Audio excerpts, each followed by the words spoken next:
The warning signal. The vacuum of space carried no sound, but Admiral Zephyr Thane could almost hear the silence of victory. From the observation deck of the Kythera flagship Dominion's Edge, he watched Earth rotate slowly beneath him.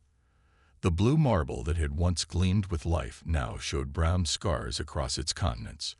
Smoke plumes rose from what remained of major cities, and the orbital debris field sparkled like deadly confetti against the black void.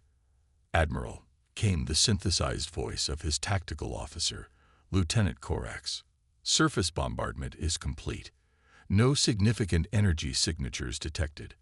The human resistance appears to have been eliminated."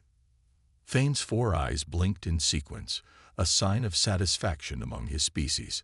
The Kythera had spent 3 years systematically dismantling human civilization. Their crystalline exoskeletons had protected them from humanity's primitive projectile weapons, while their plasma technology had reduced Earth's defensive fleets to cosmic dust within the first month of the war. "Excellent," Thane replied, his voice carrying the harmonic undertones that marked him as nobility among the Kythera.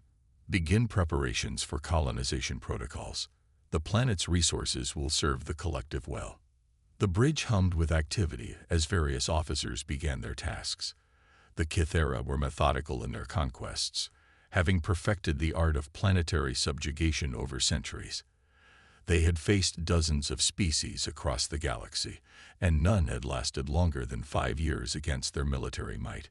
Humans had managed barely 3. Commander Vex approached the Admiral's position, her movements more cautious than the others. Unlike the rest of the crew, she showed signs of unease. "Admiral, I recommend we maintain orbital defense for another solar cycle. The humans were resourceful during the conflict." Thane's mandibles clicked in what humans might recognize as laughter. "Commander, you give these primitives too much credit. They barely achieved fusion power before we arrived. Their most advanced weapons were chemical explosives. What could they possibly do now that their industrial centers are rubble?" Before Vex could respond, an alert chimed across the bridge's communication array. The sound was unusual, not matching any standard Kythera frequency. The communications officer, a young technician named Zax, manipulated his controls with growing confusion. "Admiral, we're receiving a transmission from the planet's surface. The signal is strange. It's on multiple frequencies simultaneously, and it's piercing our communication shields as if they weren't there." Thane moved to the communications station, his interest piqued despite his confidence. "Display it." The main viewing screen flickered, and static filled the air. Then, through the interference, came a voice. It was clearly human, female, speaking in the common galactic language that most species used for interstellar communication.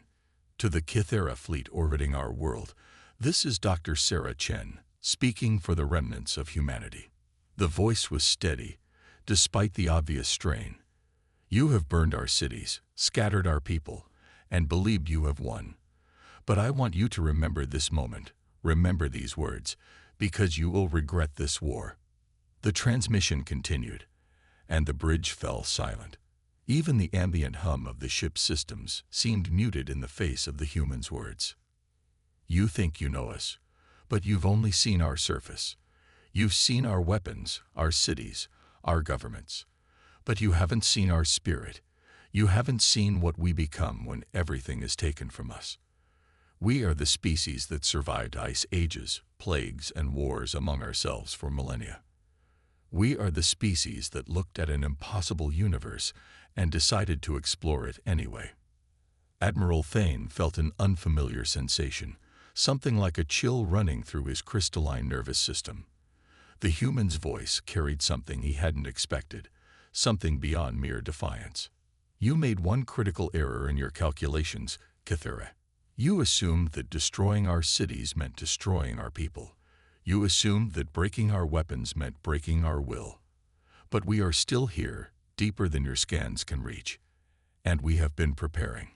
On Earth's surface, 3 kilometers beneath what had once been the city of Denver, Dr. Sarah Chen sat in a reinforced bunker surrounded by the last survivors of humanity's greatest scientific minds. The chamber was carved from solid rock, lined with materials that deflected most forms of detection. Around her, dozens of monitors showed the status of installations hidden across the globe, each one pulsing with readiness. Marcus Rivera, the elected leader of the human resistance, stood beside her. His face bore the scars of the war's early battles, when humans had tried to meet the Kythera in conventional warfare. Those days seemed like a lifetime ago. "Are you sure about this, Sarah?" he asked quietly. "Once we activate the network, there's no going back." Sarah's fingers hovered over the activation controls. The quantum disruption network had taken 2 years to build, constructed in secret while the Kythera methodically destroyed everything on the surface. It was humanity's greatest technological achievement, born from desperation and fueled by determination. "They gave us no choice," she replied. "They wanted to erase us from the galaxy. Let's show them what humans do when cornered." Back on the Kythera flagship, the transmission continued. The human scientist's voice had taken on an almost conversational tone, as if she were explaining something to students rather than addressing her conquerors. "We spent 2 years studying your technology, learning from every piece of debris that fell from your ships. Did you know that your plasma conduits create a specific harmonic resonance when they fire? We do. Did you know that your shield generators rely on a quantum field matrix that can be destabilized? We do now."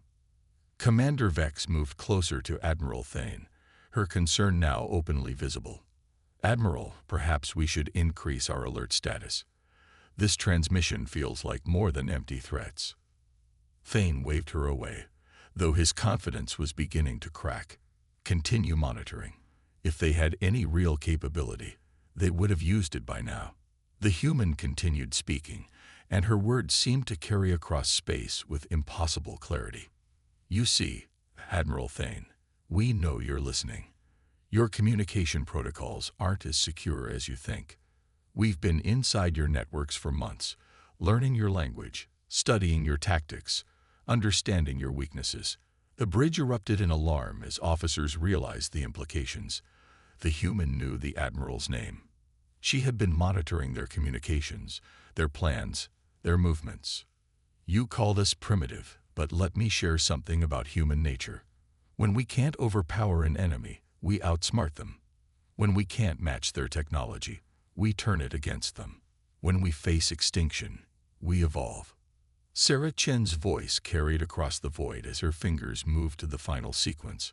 Around the globe, hidden installations began to hum with power. The quantum disruption network was more than a weapon. It was humanity's greatest gamble, a technology that could either save their species or destroy what remained of their world. "You wanted to know what humans do when everything is taken from us. You're about to find out." The transmission ended with a burst of static, but the silence that followed felt heavier than any words. On the Kythera flagship, alarms suddenly began wailing as sensors detected massive energy buildups across Earth's surface. "Admiral," Zax called out, his voice cracking with panic. "I'm reading massive power signatures from multiple locations on the planet. The energy levels are beyond our measurement capabilities." Thane stared at the tactical display as dozens of red warning indicators appeared across the globe. Each pulse represented power levels that shouldn't have been possible for a civilization that had supposedly been destroyed. Commander Vex stepped forward, her earlier concerns now vindicated. "Admiral, we need to withdraw the fleet immediately. If the humans have developed some form of planetary defense system." "No," Thane replied, though his voice carried less certainty than before. "We cannot show weakness. Deploy all fighter squadrons and prepare for immediate surface bombardment. Whatever they're building down there, we'll destroy it before it becomes operational." But even as he gave the orders, Admiral Thane couldn't shake the human scientist's words from his thoughts. The way she had spoken with such certainty, such calm confidence in the face of impossible odds. It reminded him of something his own military instructors had taught him years ago. The most dangerous enemy is the one with nothing left to lose. As Kythera fighters streaked toward Earth's atmosphere, and the main fleet moved into attack formation, deep beneath the planet's surface, Dr. Sarah Chen watched the final countdown reach zero. Around her, the last representatives of humanity held their breath as 2 years of desperate work came to fruition. Network activation in 3, 2, 1. The quantum field generators buried across 6 continents fired simultaneously, creating a web of invisible energy that stretched from Earth's core to the edge of its atmosphere. The effect was immediate and devastating. Space itself seemed to shimmer around the planet as fundamental forces bent to humanity's will. Above them, the Kythera fleet suddenly found their shields flickering, their weapons powering down, and their navigation systems failing. The same quantum fields that gave their technology its advantage were being turned against them, twisted by human ingenuity into a trap that spanned an entire world. Admiral Thane watched in horror as his flagship systems began failing one by one. The last thing he heard before the communication array went dark was a human voice, calm and certain, speaking words that would haunt him for years to come. "We told you that you would regret this war." The reckoning. The quantum disruption field expanded outward from Earth like ripples in a cosmic pond, and the Kythera fleet found themselves caught in humanity's carefully laid trap.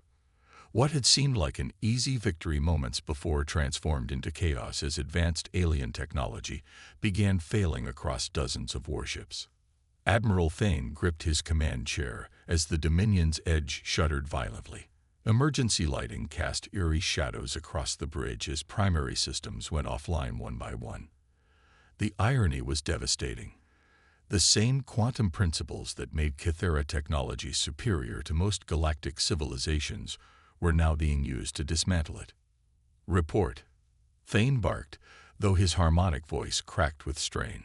Lieutenant Korak struggled with his controls, crystalline fingers dancing across interfaces that flickered between operational and dead.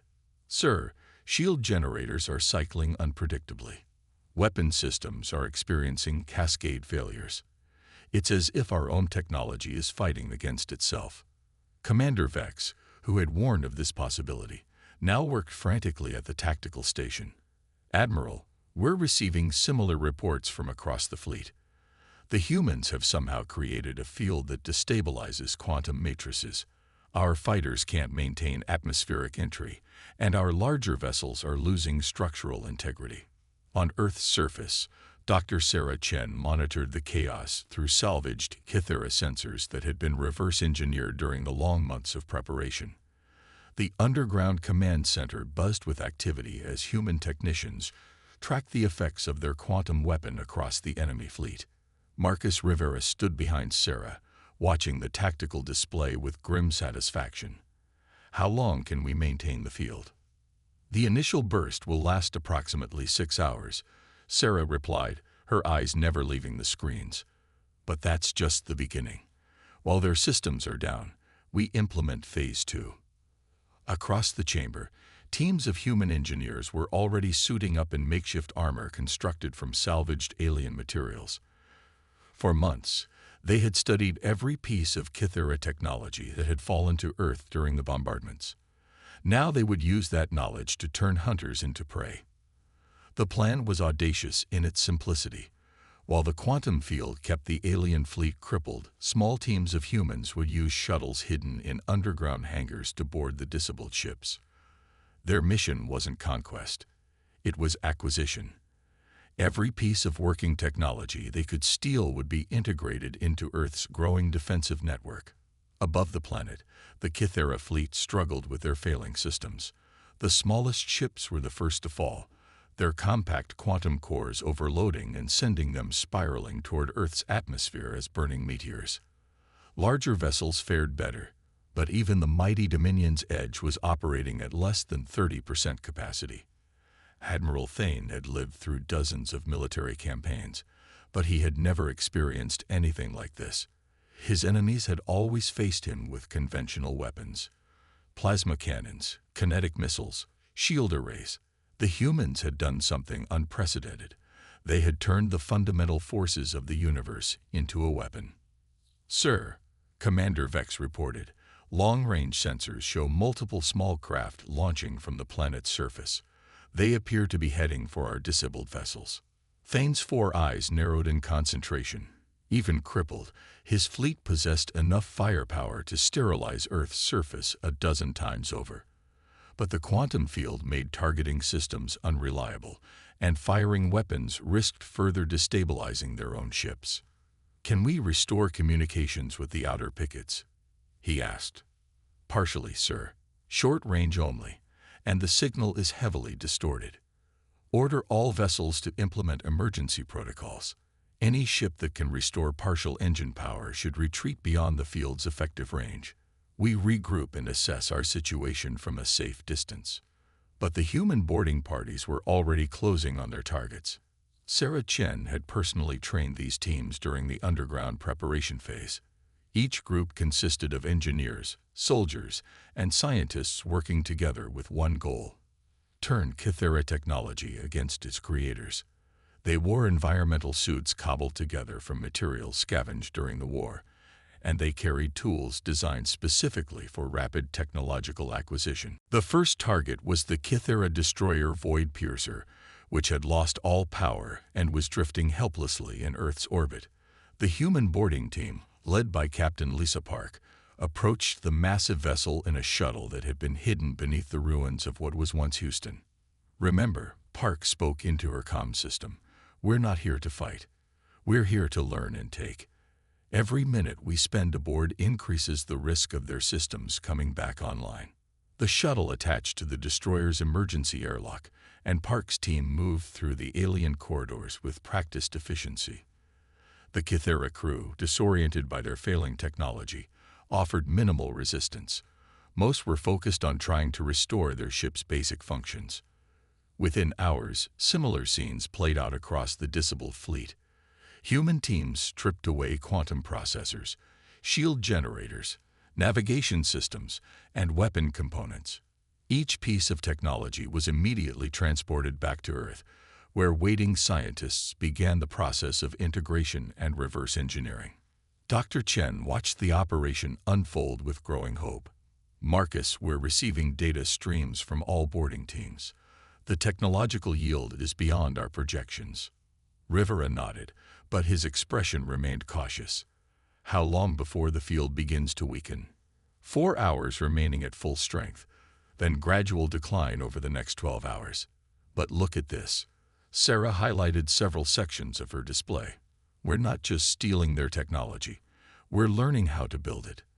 Every ship we board gives us insights into their manufacturing processes, their materials science, their fundamental engineering principles." The Kythera had made a critical error in their assessment of human capabilities. They had seen humanity's relatively primitive technology and assumed it reflected primitive intelligence. In reality, humans had simply lacked access to advanced materials and energy sources. Given examples to work from, human ingenuity proved capable of rapid adaptation and improvement. As the quantum field entered its decline phase, Admiral Thane managed to restore partial communications with his scattered fleet. The reports were catastrophic. Over 40% of his vessels had been boarded, with entire sections of their technology stripped away by human salvage teams. "They're not just stealing our equipment," Commander Vex reported grimly. "Intelligence suggests they're studying our technology in real time, learning how to replicate and modify it." Thane felt a chill of recognition. This was exactly what Dr. Sarah Chen had warned about in her transmission. Humans didn't just fight. They adapted, evolved, and turned their enemies' strengths against them. "Sir," Lieutenant Korax announced, "we're detecting massive energy buildups on the planet's surface again. But these are different from the quantum field generators. The signatures match our own technology." On Earth, the fruits of humanity's desperate gamble were becoming apparent. In underground facilities that had been expanded and modified during the boarding operations, human engineers were not just studying Kythera technology. They were improving it. Dr. Chen stood before a massive display showing their progress. "We've successfully integrated their shield generators with our quantum field network.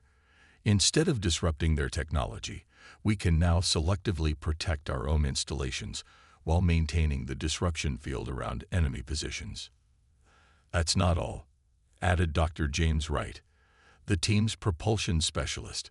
"We've cracked their FTL drive technology. Give us another week, and we can build ships capable of interstellar travel." The transformation was remarkable. In less than 24 hours, humanity had gone from a defeated civilization to a species with access to galactic-level technology. But they weren't finished. As the quantum field began to stabilize in its new configuration, Earth's surface erupted with activity. Massive construction projects that had been hidden underground were suddenly revealed as defensive installations armed with hybrid human Kythera technology.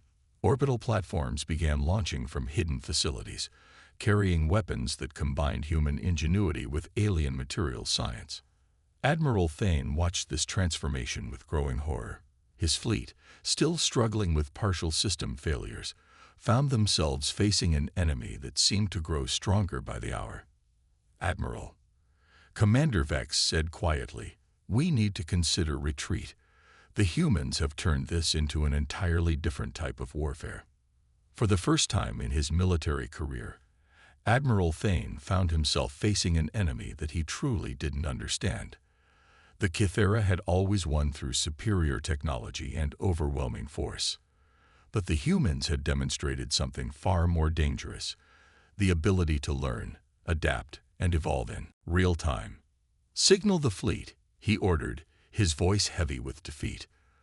"All vessels that can achieve minimal engine power are to retreat beyond the outer system. We'll regroup and reassess our strategy." As the battered Kythera fleet began its withdrawal, Dr. Sarah Chen stood in the command center, surrounded by displays showing humanity's rapidly expanding capabilities. The quantum disruption network hummed with new purpose, no longer just a weapon but the foundation for an entirely new human civilization. Marcus Rivera approached her, a smile breaking across his battle-scarred face. "Sarah, we did it. We actually did it." She nodded, but her expression remained thoughtful. "This is just the beginning, Marcus. We've bought ourselves time and technology, but the galaxy is full of species that might see us as a threat now." "Let them come," Rivera replied with confidence. "We've proven something important today. We've shown that humanity doesn't just survive. We thrive. We take whatever the universe throws at us, and we make it our own." From the depths of space, Admiral Thane's retreating fleet received one final transmission from Earth. Dr. Sarah Chen's voice carried across the void with crystal clarity. "To any species monitoring this transmission, let this serve as both warning and invitation. Humanity is no longer confined to one world. We have learned that the universe is vast and dangerous, but we have also learned that we are capable of rising to meet any challenge. To those who would be our allies, we offer friendship and cooperation. To those who would be our enemies." The transmission paused, and when it resumed, there was steel in the human scientist's voice. "Remember what happened here. Remember that you were warned. Humanity doesn't just survive. We evolve. And now we have the technology to spread that evolution across the stars." The message ended, but its implications rippled across the galaxy. The species that had nearly been exterminated had not only survived, but had transformed themselves into something unprecedented, a civilization that could adapt and improve faster than their enemies could respond. In the depths of space, Admiral Thane stared at Earth's receding image and whispered the words that would haunt him for the rest of his life. "They were right. We do regret this war." And on Earth, as construction crews worked to build humanity's first interstellar fleet, Dr. Sarah Chen looked up at the stars and smiled. The universe had tried to silence humanity's voice, but instead had given them the tools to make it heard across the galaxy. The age of human expansion had begun.